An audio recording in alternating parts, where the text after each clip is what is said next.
After a year of mourning, 1982 turned out to be an incredible year for Beatles fans. It was a year of celebration, as Paul re-emerged from his year-long chart exile with his mighty Tug of War album and scored his first #1 single for 5 years. It was also a bumper year for new Beatles product. There were medleys, compilations, box sets, as well as a host of special TV and radio programs. Not to mention new releases from John and George. I'm Andrew from Parlogram, and in this, the first of 2 videos with the help of these amazing scrapbooks, I'll be covering all the Beatles stories from 1982. Unlike the 1960s, I remember the 1980s. I was 15 years old in 1982, which although seems like last week, was in fact 41 years ago. 1982 was, in my opinion, the end of the last golden era of pop music. But although that's open to debate, there's little argument about the quality of most albums released during that year, many of which have become stone-cold classics.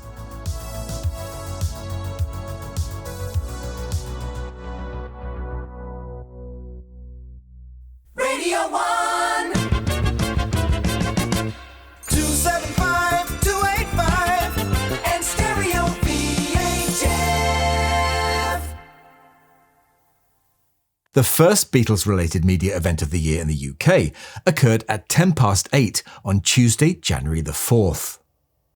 Now on BBC One, a story which begins in the early 60s, first in Liverpool, then Britain, America and the world. Everyone seemed to be affected by Beatlemania. Beatlemania was a 50-minute documentary which aimed to look at that phenomenon through the eyes of the fans and included interviews with the likes of Cavern compere Bob Wooler and pirate radio DJ and fellow Liverpudlian Kenny Everett. As far as I know, this documentary hasn't been seen since its original airing, so it's well overdue for a repeat showing.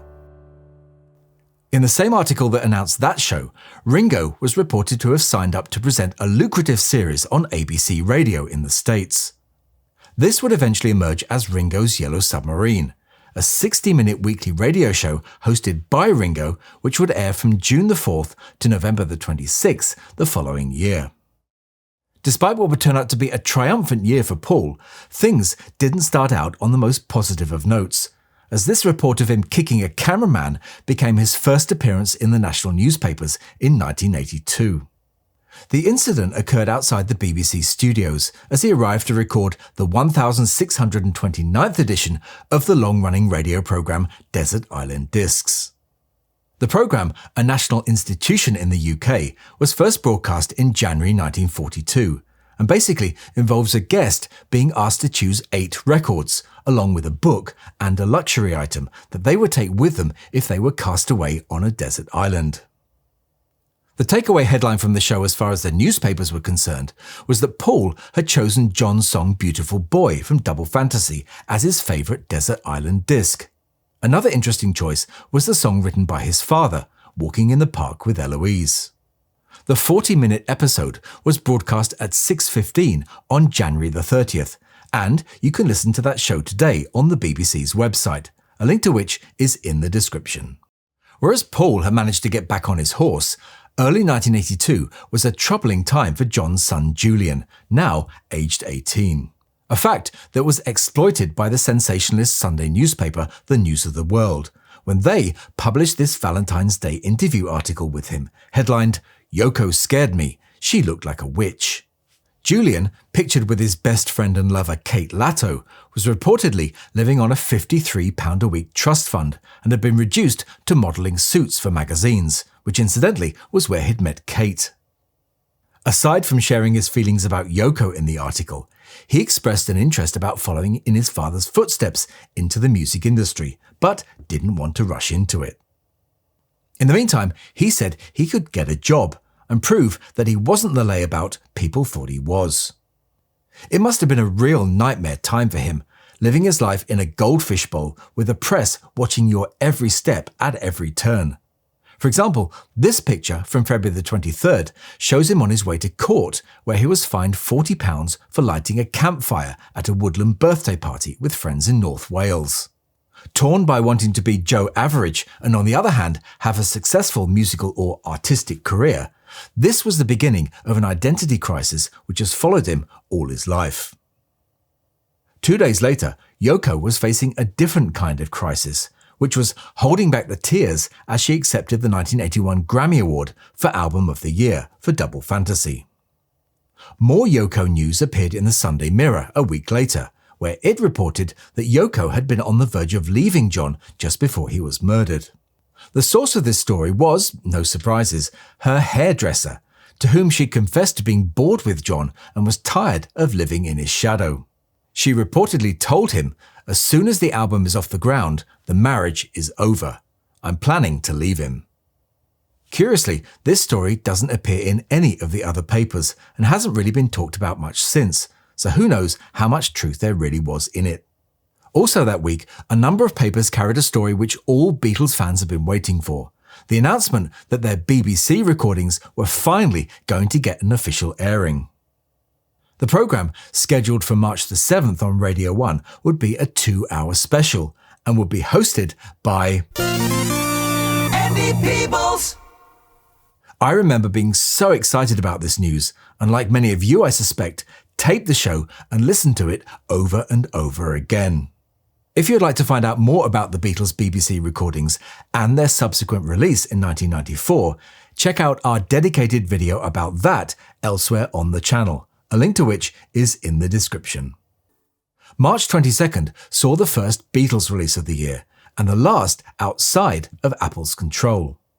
Designed to tie in with the theatrical re-release of the A Hard Day's Night film, Real Music was a collection of tracks from their 5 motion picture albums.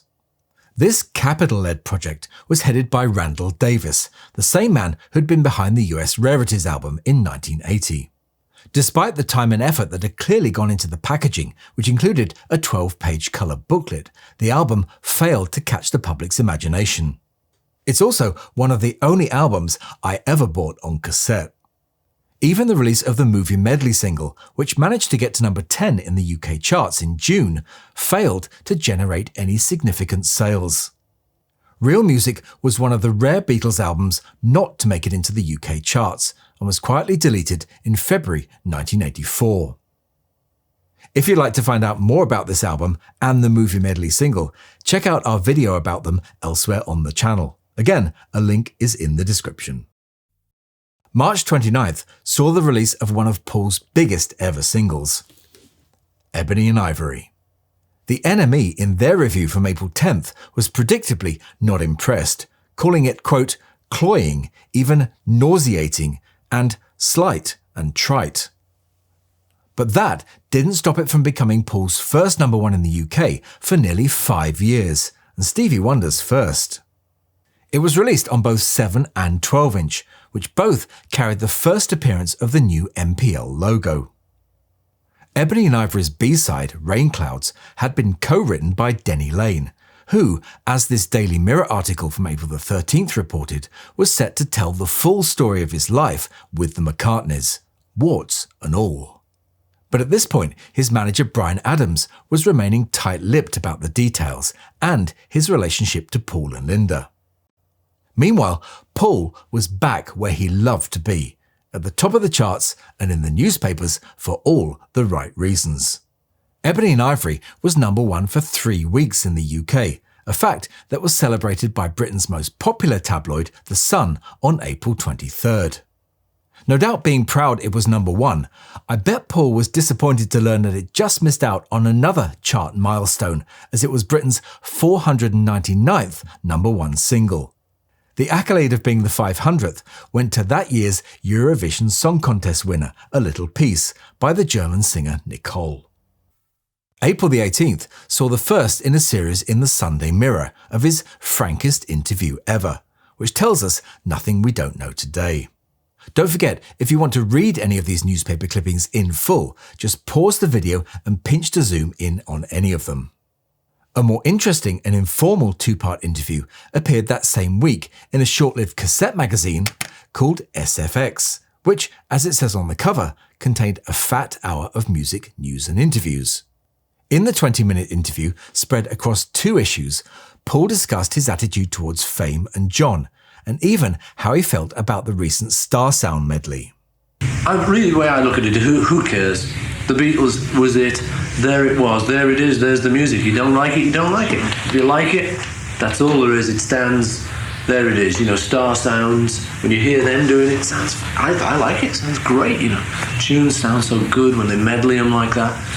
I mean, it doesn't sound to me as good as John really singing it, but, I think in a way John was the one, but the trouble with that is when you write that down, that's crazy. It's like, as I say, when then the Beatles that interview, it's black and white, and there's really in all shades of grey. The truth is in all these kind of shades and little nuances or everywhere. Instead of just, oh, John was the one and Paul was an idiot, or I was the PR man. Half the time, John would be more PR than I would.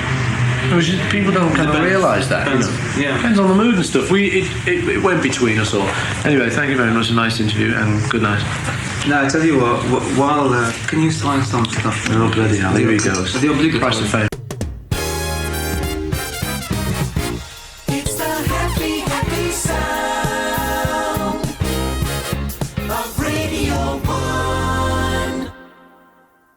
First reports about Paul's forthcoming new album, Tug of War, appeared in this Daily Mirror article from April the 22nd, which reported that one of its highlights was to be Paul's love song to John, called Here Today.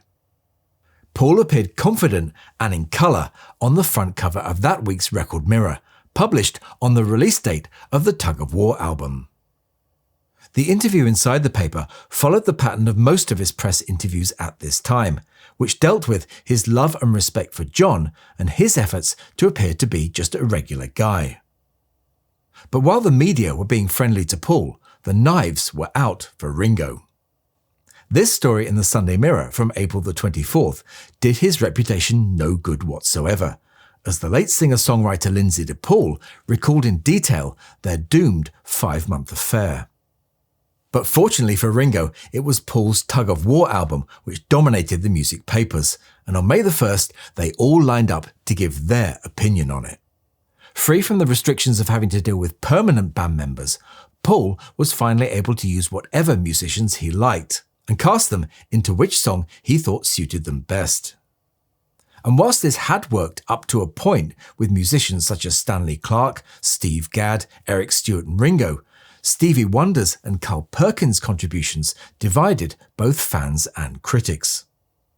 Also, the results of having George Martin back at the helm was that his production had given the album a much more polished feel than some of his previous efforts, leading the melody maker to call it a kind of MOR masterpiece.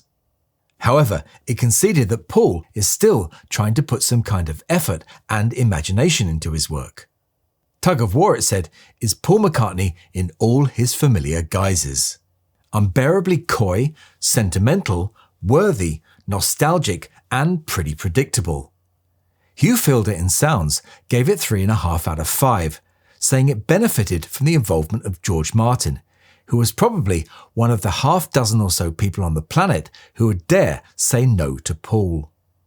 Record Mirror described the album as mellow and saw it as an album of love between two friends, John and Paul, citing Here Today and Somebody Who Cares as evidence. Given the harsh treatment doled out to Paul in previous Enemy reviews, Nick Kent's review was about as good as Paul could have hoped for from this over-opinionated publication. Kent says that Tug of War is the first McCartney album since 1974's Band on the Run to present the sturdy Macca as an artist out to re-establish his credentials and remind not merely the dread rock critics who've needled him ceaselessly since the Beatles' demise, but also the potential gargantuan audience that this man, only a month away from his 40th birthday, is still a contender. It goes on to say that the title track is, quote, arguably as fine a piece of work as McCartney has ever put his name to. The review ends with a rather prophetic request, saying, next time, Mr. McCartney, why not get in touch with Mr. Costello for production chores? Now that would be interesting. The success of the album brought the other members of the Beatles back to the attention of the press, which led to articles such as this one in the Sunday Mirror from May the 2nd and 9th, which used John's Playboy interview as its source. On May the 6th, the Daily Mirror reported that Paul was on his way to the Cannes Film Festival to team up with Ringo to sing 3 numbers together as a promotion for his latest solo album, Stop and Smell the Roses. The real reason was to present a screening of a film called The Cooler, which was produced by MPL and directed by ex-10cc members Kevin Godley and Lol Cream. The film featured Ringo, Barbara, Paul and Linda, and 3 songs from that album: Private Property, Attention and Sure to Fall. Saturday, May the 8th is another day I can clearly remember from this year, for at 3:10 on BBC Two saw the 4th and final showing of British television of the Let It Be film. The Daily Mirror gave it 1 star. Despite the success of Ebony and Ivory and Tug of War, this tiny clipping in the Sunday Mirror the next day reported that following the sacking of Rod Stewart and Mick Jagger's managers, Paul had split with his spokesman, Tony Brainsby. Despite doing a sterling job promoting Tug of War, no concrete reason was given for the split, but the article says that apparently the stars' wives had some say in the matter. There's so much more to say about this album that I can't go into in this video, but don't worry, I will come back to it with a dedicated video on it in the near future. Since the release of his Somewhere in England album the previous summer, George had been very quiet on the media front. However, in early May, while in New York, he launched an uncharacteristic attack on the pop music of the day. This rant was reported in both The Sun and Daily Star, in which he branded new wave bands as rubbish and the sound they made as noisy and boring. They have no idea of melody and the words of their songs are not worth talking about, he went on, adding that 95% of today's top groups are churning out junk. His only praise was saved for Julian, who he called a very talented young man. He also confessed that on a recent trip to Australia, he'd been stopped for speeding, where the policeman who pulled him over thought he was in the Rolling Stones. June 21st saw the release of the 2nd single of the Tug of War album, Take It Away. Calling it fair to above average was about as good as Paul could expect from the NME, whose reviewer was particularly impressed with the song's great hollering saxophone and trumpets in its final 20 seconds, and lamented the early fade of the 45 version. The more you hear it, the more you like it, said the Daily Mirror, while the Record Mirror said it sounded like Wings in their prime. Sounds even said that its B-side, I'll Give You a Ring, sounded like an outtake from Let It Be. Well, it's certainly my favourite single from this album. The continuing fascination of John's final years was reported in the Daily Mirror during the first week of July.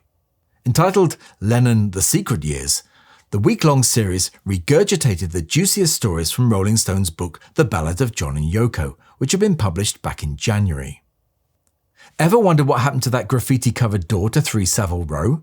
Well, this article from the Daily Mail on July the 20th gives you a clue. It shows it being carried across Berkeley Square, on its way to be auctioned at London's top annual charity event, the Berkeley Square Ball, where that year's theme was the 1960s. Unfortunately, the article doesn't say how much it sold for, but if you know the answer to that, or indeed where it is today, do let us know in the comments. Now, one magazine I'd get without fail back then was this, Record Collector. As well as an excellent article on George Harrison's solo rarities, this April '82 issue carried an interesting editorial by Peter Doggett entitled A Note to EMI. In it, he made a special plea to EMI to satisfy huge pent-up demand by releasing all the Beatles records exactly as they were put out all those years ago. Love Me Do should be released on October the 5th, 1982, Please Please Me on January the 11th, and so on, following exactly the pattern of the 60s. Whether or not EMI heard his plea, we don't know. But 4 months later, on August the 28th, the NME reported that EMI were going to acknowledge the 20th anniversary of Love Me Do by re-releasing it on October the 5th. September saw rumours of other Beatles and McCartney-related releases in the papers. On September the 11th, the Sunday Express reported that Linda was, quote, dusting off her old vocal cords for her solo singing debut. Recording of a song called Love's Full Glory, which had been specially written for her by Paul, was expected to start in October. Another rumour, this time reported by Record Mirror on September the 11th, was that Paul may release a duet with Michael Jackson. The song in question had been previewed at a conference the previous week and would be released on Paul's new album, due out, it says here, later this year. But EMI weren't giving much away at this stage as they still hadn't decided which number to release as a single, although it did let on that most of the as-yet untitled album's material comprised recordings made at the same time as Tug of War. Buddy Holly Week had since 1976 been an important event in Paul's calendar, and was one he always tried to attend in person. This year's event was held at the Lyceum and featured the usual dance competitions and live music. Although Paul, Linda, Ringo and Barbara managed to attend, the NME was not impressed by the extremely jumpy security around the grizzled ex-Fabs, as it called them. The event continued to be held until 1999, after which it was shelved. September 19th saw a more important event, the release of Paul's third single from his album, the title track, Tug of War. Unlike Take It Away, the reviews in the papers for this new release were overwhelmingly negative. The NME compared listening to it to watching the Bob Hope and Dorothy Lamour film Road to Utopia, and saw its release as nothing more than a quick cash grab. The Melody Maker was equally as scathing, saying the song had ABBA-like orchestration and boasted another set of fatuous, empty-headed lyrics. The Record Mirror called it a dirge, but predicted it would race up the chart. But it didn't. It managed just 3 weeks in the UK chart, peaking at number 53. The Sunday People published an odd little story on August the 29th, which reported Paul's visit to the president of the Tattoo Club of Great Britain in Oxford. According to the article, Paul told owner Lionel Titchener that he wanted to make a film for the cinema about tattoo artists and their clients, and that he would bring a full film crew to their annual convention in Ramsgate the following month. Does anyone know if he actually did? And why was Paul so suddenly interested in tattoos? As I said at the beginning of this video, 1982 was a very busy year, and their events are packed into not just one, but 2 of these scrapbooks. The period from September to December contained within this second 1982 scrapbook would not only bring forward some great Beatles releases, but also solo records by John, Paul, and even George, all of which we'll be covering in next week's video. So thank you so much for watching. I hope you enjoyed this first part and that you'll join me again next week for more Beatles memories from 1982. Radio 1.